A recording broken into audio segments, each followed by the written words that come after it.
pēdiņu māju, dzīvo savā bunkurā, kaut resni pēdiņu, viens otru pizdi irsā, un tas arī viss, kas tur notiek.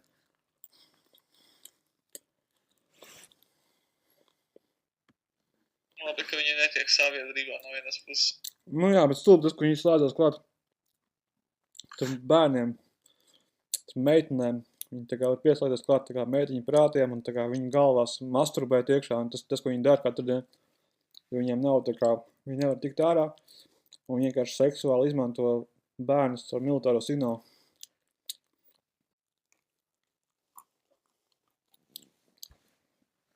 Un viņi smaida ritīgi. Es viņus iesaucu tā kā par smaidīgajiem.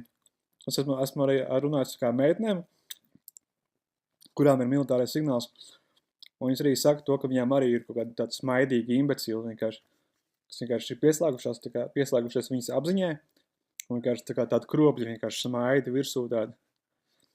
Visus šos smaidīgos, tā kā visus šos smaidīgos pedofils vienkārši vajag izdaudzīt, viņiem tos ķieģeļu paurus vajag vienkārši nomest zemē uz asfaltu, un ar zābakiem vienkārši sabradāt tos kropļus. Un arī viņi tās sīkās maukas, tā kā pedofils Kaspars, tos šizoīdus, kas pakļaujās tiem imbeciliem. Viņas visas vajag nospārdīt un nosist, nahuj, un nospļaudīt, nahuj. Jo tie ir, nahuj, kropļi, nahuj.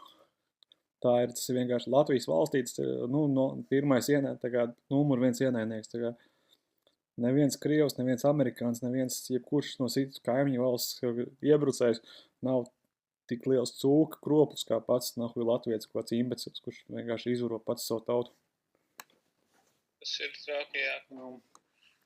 Savējos.